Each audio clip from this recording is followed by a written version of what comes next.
He was taking a shit in his pants. Oh, CAG, disgusting. Egg has been planted. I'm already smiling because I think it's gonna be funny. You probably all seen it already, but you know, I'll take a look. So this is inside Star Citizen Design Brief Engineer, Journey to 4.0. Okay, so they're basically introducing the new profession, right? There's something they've been talking about for years. I remember Jared was very like willing to have that gameplay and all that. I'm just curious because something tells me it's gonna be a lot of reinvention. At CitizenCon 2952, we debuted a new recurring initiative called Journey to 4.0, where we stepped a bit away from our traditional weekly behind-the-scenes format of Inside Star Citizen to tell stories at various points of progression leading up to the next major milestone in our continuing development after 318. And one of those more different within that batch were called Design Brief Investigations, where we looked at the earliest phases of a feature that only existed at that time in the text and crude diagrams of a planning document. And no, before you ask, don't ask to see the planning documents. It's all just fidelities and bespokes all over the place anyway. I guess so. Kidding. Mostly. Let's go, Jared. On this next Journey to 4.0, we're diving into another design brief that's been discussed, debated, kicked around, pitched, and repitched over the years internally, imagined and theory crafted for just as long by the community, and has finally now been signed off by the multitude of game directors to become the next stage in the resource management system. Teasing. So, without further ado, we present to you Design Brief Engineer, the next fundamental component of true multi-crew gameplay. Oh, I'm sorry, and one more thing. Fair warning before the comments come in. Since this next step in the resource management, now called engineer gameplay system, exists mostly in design stage at this moment, we did let Will, Dave, and Alex on the ISC capture team get creative in visualizing the stuff that's being discussed and that's still being built out by the developers at the moment. So what you're about to hear is still very much work in progress, but what you're about to see at times is the content of crazy people, and you should judge them. How long it's been since engineering was? I think it was promised since the very start, right? It's crazy. Because they're exactly like me. Sorry. Okay. It's 3 years, yeah, right? Like come down, everybody. Design brief is design brief, right? It's at least 3 years. That's true.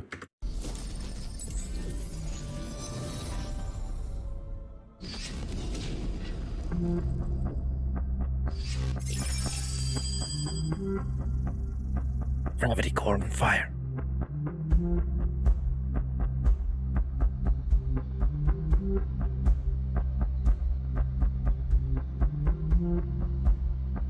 Spyro?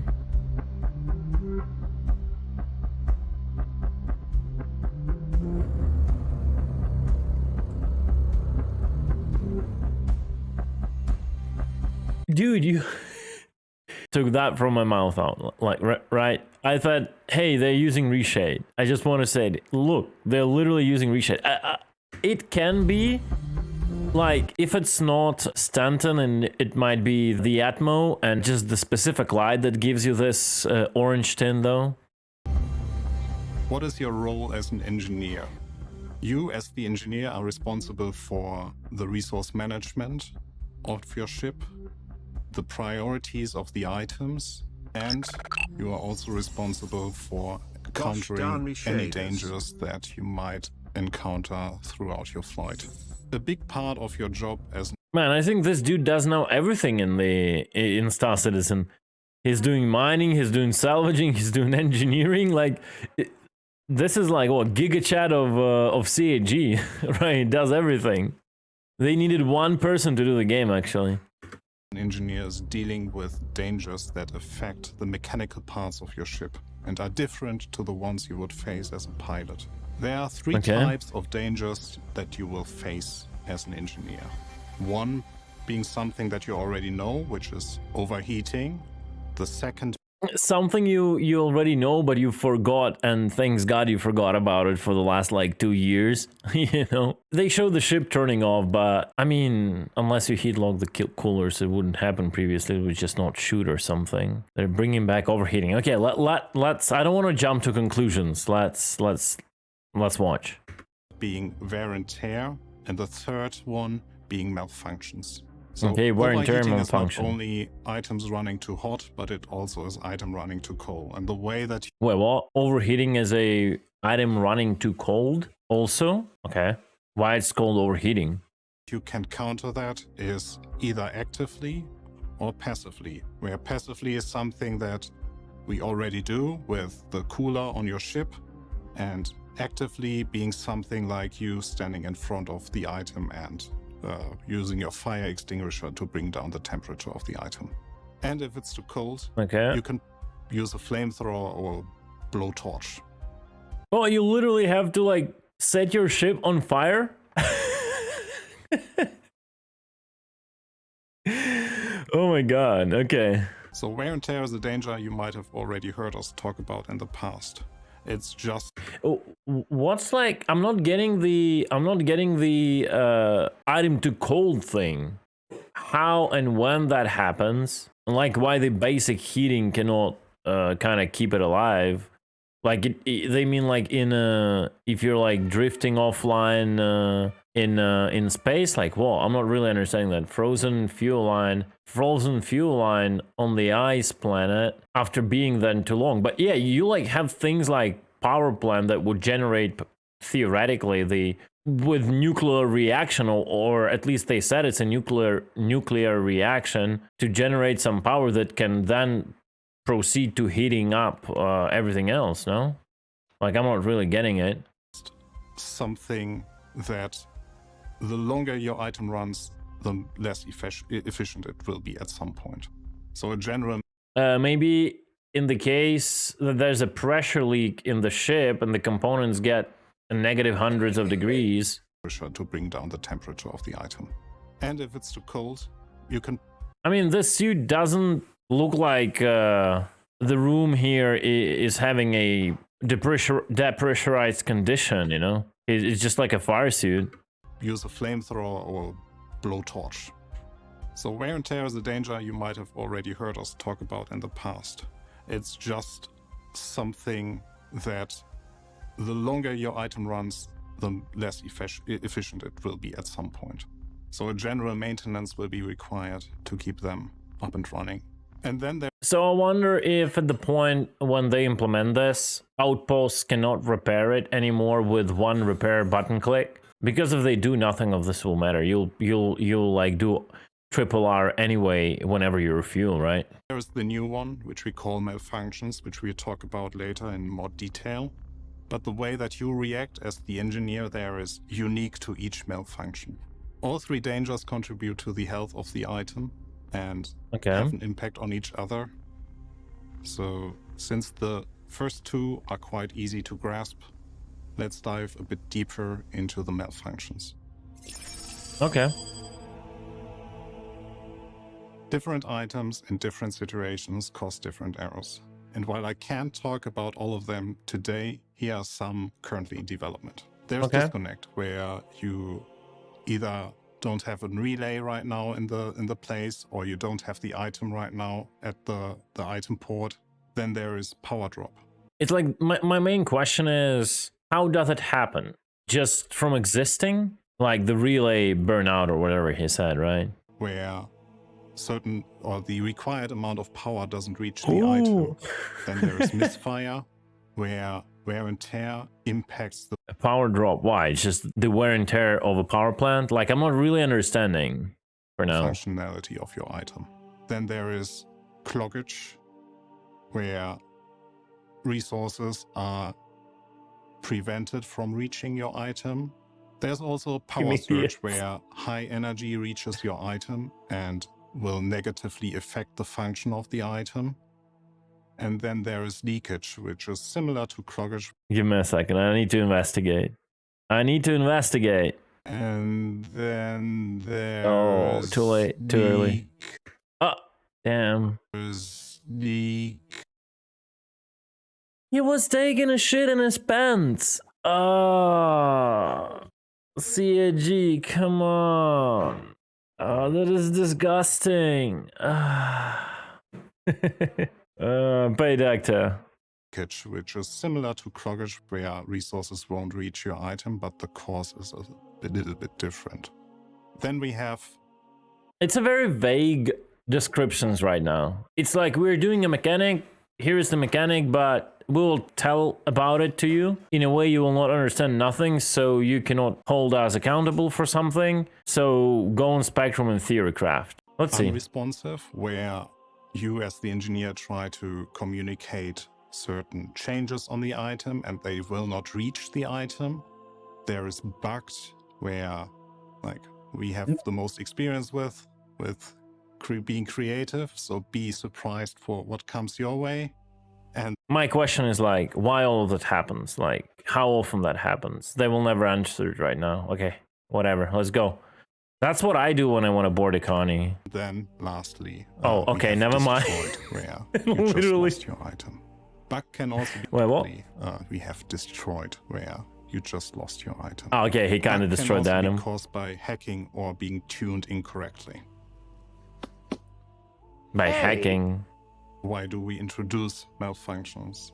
The reason is quite simple. It's something that you know from your real life. Like after a while, certain things start to malfunction. So I don't necessarily agree with this statement completely. Like, people play games to escape from real life a lot. I don't think like a lot of players want, you know, things in the game be as annoying as in real life. And I think elevators is a good example to it, you know. From what I've heard for this like 6.5 minutes of the video, I don't really like this idea of just shit starts randomly happening. I think if everything works, everything has to work and it's fine. But if you get in combat conditions and something is getting damaged, then it should be dealt with. But then that's might be, depending on how fast that wear and tear works, like kicks in. It's like everyone was quite annoyed by water and food, but, you know, just have a bottle with you. And now it's like no one kind of notices it. So you better pay attention to those malfunctions and know how to react to those. So your job as an engineer is preventing those malfunctioning from actually happening, or preventing the dangers that they create on your ship. And if you don't react in time, you might end up with cascading of errors that will in the end lead to the failure of your ship. It allows us to have the engineer being as important on bigger ships like the pilot or the gunner. We want to make sure that there's plenty of things to do for you as an engineer. That's the most important thing. They gotta do it so it's not the Antares Copilot gameplay, but it has to be not annoying and too repetitive and too often. I think a time frame of casual maintenance, not like combat maintenance, but casual maintenance, I think it's a very important thing for them to like nail down, because otherwise people will just gonna be unhappy with it. Your job as the engineer is also understanding the items, and that means you have to understand the different states an item can be in. States are basically stages for the items inside your ship, where each item has its individual stages or states it can be in, where, for example, you can have items that have a boot up phase. Then they have, that is followed by an ignition phase, where you have to ignite something so that it is going into the idle state, where it is basically waiting to go into the active state, where it starts to produce the resources that you actually need. Then from that active state, it will probably, or some items might go into the prime state, where you have to fire something out. Example is here an EMP. That can then go into a cooldown state, where you basically have to wait for the item to cool down again and then to be restarted or turned off. This adds a new level of complexity to you as the engineer, where you not only have to pay attention to the dangers, the malfunctions when they appear, or where they appear. It's also important on which item they appear and in which state the item currently is. Because depending on the state the item currently is where the malfunction happens, it might end up you having to switch the item to a different state to be able to fix the malfunction or counter the malfunction, or even turn off the item completely because the current state requires you to restart the item completely. And yes, for some things it is as simple as turning them off and on again. That sounded nice overall in terms of I can see a depth in learning that. Like it's probably not going to be crazy hard, but a person to make that work would have to know like the states of different devices and what can go wrong, which is kind of cool. It's not just like, okay, I'll point, you know, the my multi-tool on the item and it just it works now. That's pretty cool. All of this we do to make the engineering gameplay more engaging. We still want to allow players to maintain their ships on their own. Okay, so that's like a two-fighter, right? Bigger ships, we really want to introduce meaningful interactions so that you decide to have several engineers on your, ship. Several engineers. We introduced the 3 types of hats that you can wear as an engineer.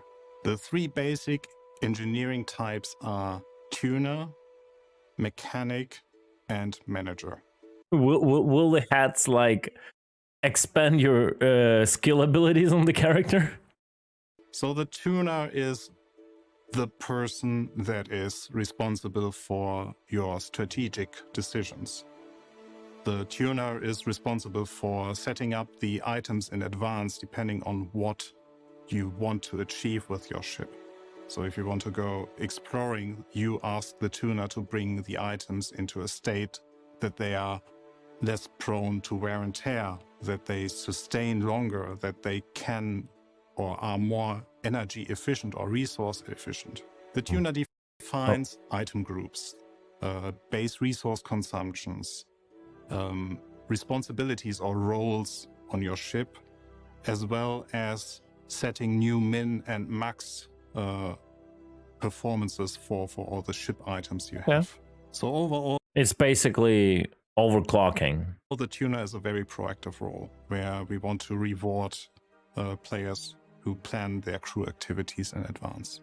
We did plan the tuner to be more relevant in advance of your adventures, but I'm sure players will figure out ways to make use of the tuner in various scenarios. The next hat. So basically, you can be you can be the tuna gameplay for yourself. If it's not required to do riding combat during the flight, you can set up your ship by yourself. That's, I think, what any skillful player will do. They wouldn't care like having a third-party person doing that.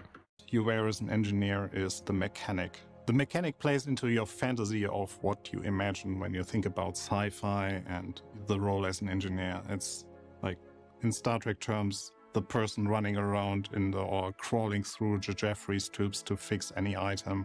Okay. Or in Star Wars terms, Chewbacca handing you the Hydro Spanner to fix up the Millennium Falcon. You are responsible for fixing fuses, figuring out what the details of the malfunctions are. You are analyzing the situation on site.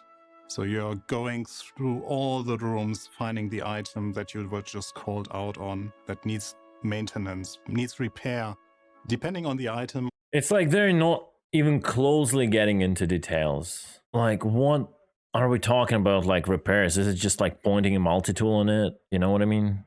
Or the situation, you as the mechanic have to react individually to it, which can be a minigame-like character where you have to fix something that is unique to the malfunction that you are facing.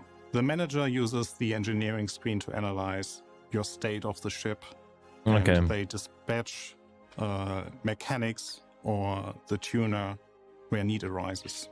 What do they expect this to be like? They really think like Their servers can barely handle anything. They want to put like another like 3 people, you know, or 5 people on the ship. There has to be a manager hat like looking at the screen and then telling another dude to run somewhere, you know. It's I don't know, like it sounds good in the perfect like world where they're not limited by any kind of like hardware and server-side hardware stuff. I don't know. Maybe they have the plan. And can even assist with fixing certain malfunctions. They manage the resource consumption via the presets the tuner prepared or manually controlling the resource distribution. And they work together with the bridge crew to ensure a successful operation of your ship. Okay. Operation of your ship. I don't know what he can understand from the power triangle screen, not gonna lie.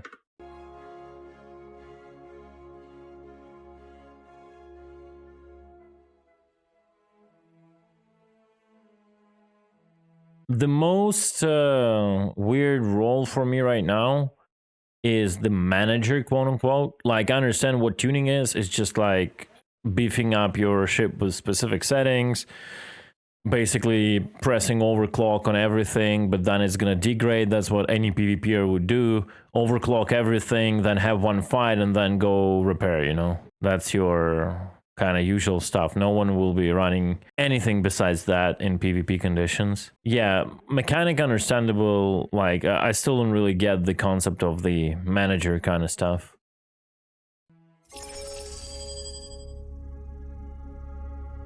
I'm really happy that I'm actually sitting here and explaining you all the things that I just described to you, because the entire process that we had to run through was Wait, no more rolls? daunting, No more to heads? say the least, because we are touching so many bases with so many teams.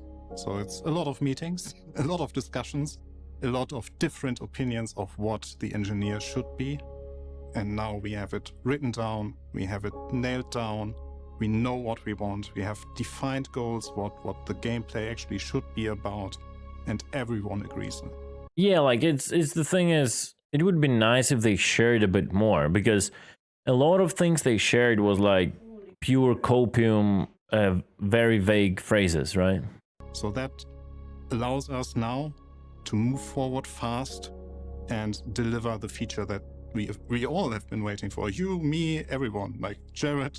It's something that we are really looking forward to, how it will play out, how you as a player will interact with the entire system, what you like, where you will bring your ships that you own and what you can make out of them, how different they will actually feel to what they are right now in terms of stock versus you have the perfectly tuned ship for your demands.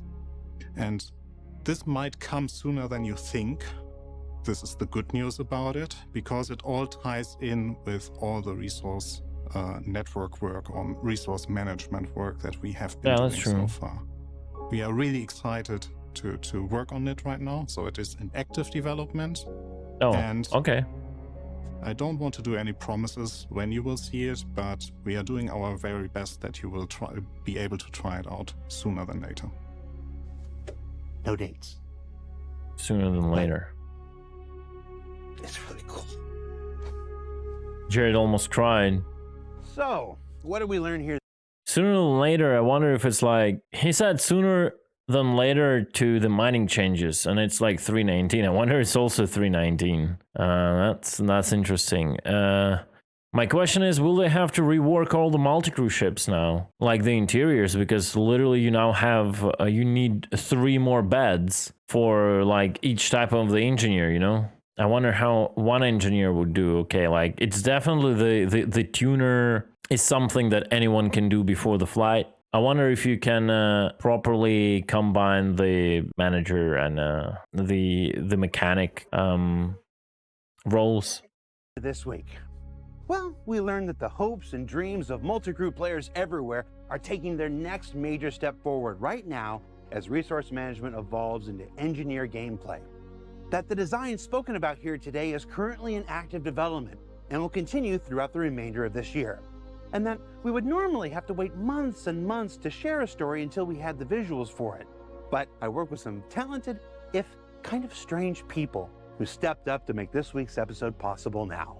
And Okay. don't worry, you know we're going to be back to show you how engineer gameplay is actually progressing later this year.